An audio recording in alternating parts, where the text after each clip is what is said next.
Baahubali movie का वो scene तो आप लोगों ने देखा होगा जहां पर कटप्पा को एक अरेबियन सौदागर चैलेंज करता है और उसे बोलता है कि ये जो तलवारें मैं खास करके आप लोगों के लिए लेकर आया हूं इसका नाम है फौलादे हिंद।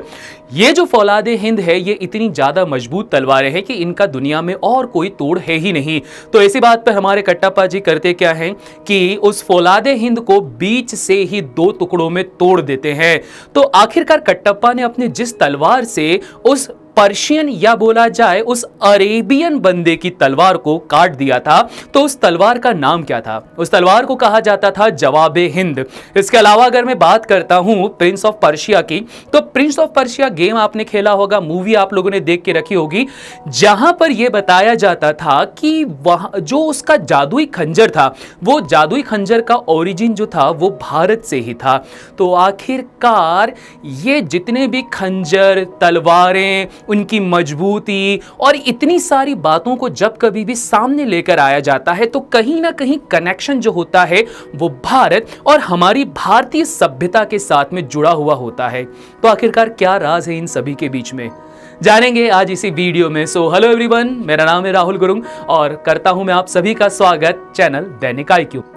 तो जब कभी भी बात आती है तलवारों की या बहुत मजबूत ढालों की, तो उसको जिस मटेरियल से बनाया जाता है उसे कहा जाता है स्टील।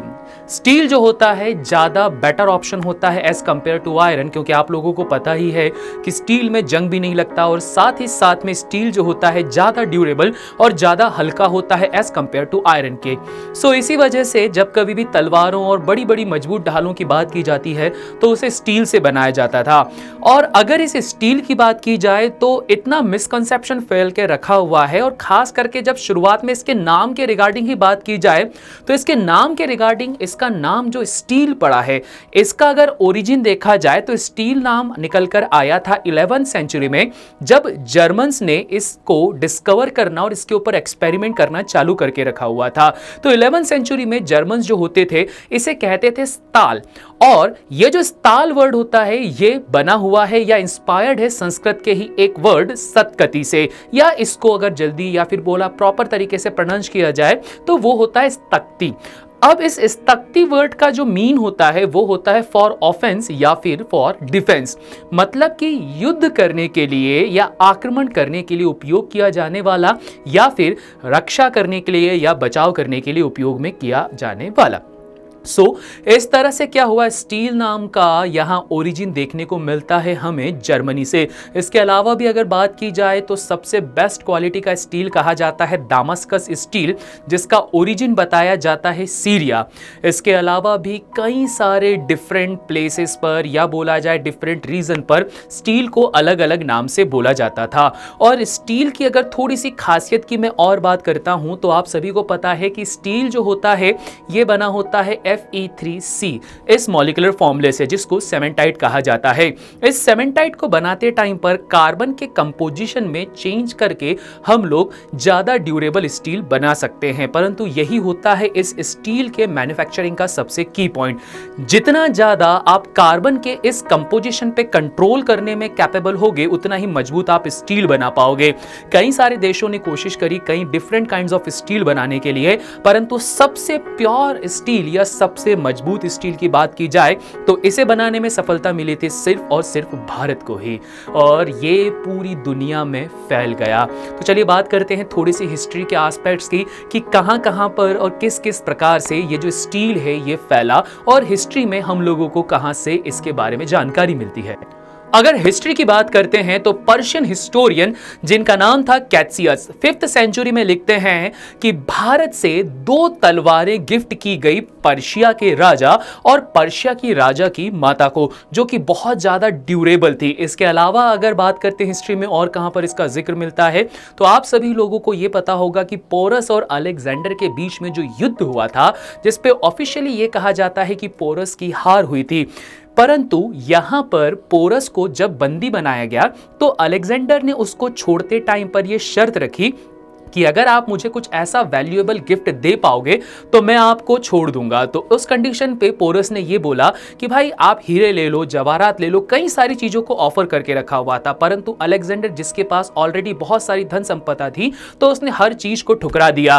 तो आखिरी में थक हार कर पोरस ने एक ही बात बोली कि हमारे पास में जो सबसे वैल्यूएबल चीज है वो है हमारा मजबूत सा स्टील। और उस टाइम पर सबसे पहले पोरस ने अलेक्जेंडर को 6000 पाउंड स्टील गिफ्ट करा था, जिससे ये जो स्टील भारत में बने हुए होते थे ये पूरी दुनिया में धीरे धीरे करके फैलना चालू हो गए। इसके अलावा बात करते हैं रोमन एम्पायर की। तो रोमन एम्पायर के अंदर जो रोम के राजा थे जिनका नाम था जस्टिनियन, उन्होंने अपनी बुक रोमा लॉ के अंदर इसके बारे में जिक्र करके रखा हुआ है। उन्होंने एक ऐसे मटेरियल का नाम यहां पर लिखा जिसे ये बोलते थे फेरम इंडिकम। फेरम इंडिकम का मतलब होता है सफेद सोना, या कहा जाता है इसे सफेद लोहा। उस टाइम पर ये जो सफेद लोहा या स्टील था किसी सोने की कीमत से बहुत ज्यादा ऐसा डिफरेंस नहीं रखता था। रीजन क्योंकि जितने भी सैनिक या जितने भी वॉर के लिए लोग जाते थे तो उनके लिए एक बहुत ही मजबूत हथियार बनाने की जरूरत पड़ती थी, और ये जो मजबूत हथियार बनाने की टेक्नोलॉजी थी वो निकल कर आई थी भारत से स्टील के रूप में।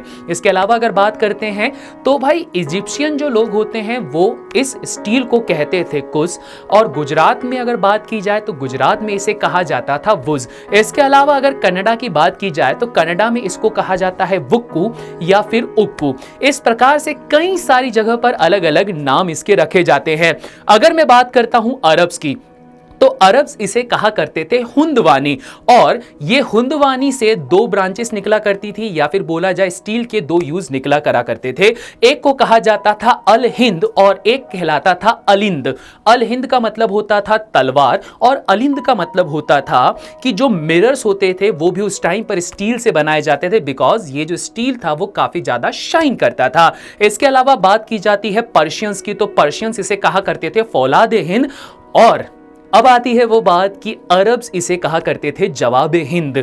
फौलाद हिंद जब पर्शियंस ने बना के रखी थी तो उस टाइम पर ये उस टाइम की सबसे मजबूत तलवार की कैटेगरी में आती थी। वहीं अरब्स ने इससे भी एक मजबूत तलवार बनाना शुरू कर दी जिसको उन्होंने नाम दिया था जवाब हिंद, जिसका सीधा सीधा सा मतलब होता है हिंदुस्तान का जवाब, या फिर कहा जाए जैसा कि हम लोगों का वीडियो का टाइटल है या इस पूरी सीरीज का टाइटल है, हिंदुओं का जवाब। अगर हम बात करते हैं कि आखिरकार किस प्रकार ये जो स्टील था वो यूरोप तक पहुंचा, तो 1192 के अंदर जो कुरशाद की वॉर हुई थी अरब्स और यूरोपियंस के बीच में, तो इस वॉर के बाद में यूरोपियंस के पास में ये स्टील पहुंच गया। उस टाइम पर यूरोपियंस को ये नहीं पता था कि जो स्टील अरब्स यूज किया करते थे उसका ओरिजिन जो था वो इंडिया में था। अब फाइनली बात कर लेते हैं कि भारत में इसके ओरिजिन कहां से माना जाता है। तो भारत में इसका ओरिजिन माना जाता है तमिलनाडु के पेरियार डिस्ट्रिक्ट में 250 ईसा पूर्व इसके दस्तावेज हमें मिलते हैं, जहां पर हम लोगों को सबसे पुराने दस्तावेजों में वराहमिहिर के द्वारा बनाए गए खड़ग लक्षणम के अंदर इसका एक जिक्र मिलता है। इन्होंने बात की थी एक ऐसे मटेरियल की जिस मटेरियल को अगर पत्थर पर भी मारा जाए तो भी ये मटेरियल ब्रेक डाउन नहीं हो पाता है, और इस बात का जिक्र आपको मिलता है भरत संहिता के अंदर। परंतु सवाल यहां पर उठकर यह आता है कि आखिरकार ऐसा क्या हुआ कि भारत में हुए इस स्टील की खोज को पूरी दुनिया ने भुला दिया। पूरी दुनिया इसे सिर्फ नाम से याद रखती है कि भाई सीरिया में बना था या यूरोपियंस ने बनाकर रखा हुआ था। तो एक्चुअली उस टाइम पर इशू यहां पर यह था कि इस प्रकार के मजबूत स्टील को बनाने के लिए बहुत ही ज्यादा प्रिसाइज वैल्यू चाहिए होती थी हर किसी कंपाउंड्स की या हर किसी कंपोजिशन की। और उस टाइम पर अगर मैं बात करता हूं कि प्रिसाइज वैल्यू को कैलकुलेट भी कर लेते हैं तो एक बड़े स्केल पर इस स्टील को बनाने के लिए जरूरत पड़ती थी बहुत बड़ी बड़ी ब्लास्ट फर्नेस की। और उस टाइम पर अनफॉर्चुनेटली बोला जाए या बैड लक बोला जाए तो भारत के पास में ब्लास्ट फर्नेस टेक्नोलॉजी नहीं विकसित हुई थी, जिस वजह से स्टील का प्रोडक्शन भारत में बहुत कम होता था। पर हाँ, इस कम प्रोडक्शन की वजह से इसका प्राइस जो होता था भारत में बहुत ही ज्यादा हो जाता था। और इसी प्रकार से जब विदेशों में ये टेक्नोलॉजी गई या स्टील बनाने का कंपोजिशन गया तो विदेशों में निर्माण हो चुका था ब्लास्ट फर्नेस का, जिस वजह से विदेशी जो थे या जो यूरोपियंस थे वो काफी आगे निकल चुके थे स्टील के प्रोडक्शन में। सो फाइनली इस प्रकार से भारत का नाम धीरे धीरे इतिहास के पन्नों से मिटा दिया गया इस स्टील की मैन्युफैक्चरिंग के regarding. So I hope so आप लोगों को ये वीडियो जरूर पसंद आया होगा कि किस प्रकार से भारत के अंदर जो स्टील बनाने की प्रोसेस है पूरी दुनिया में फैली और किस प्रकार से भारत से ही उस नाम को मिटा दिया गया। अगर इसी प्रकार के और भी इंटरेस्टिंग फैक्ट्स आपको जानने हैं तो सब्सक्राइब कीजिए चैनल दैनिक आई की।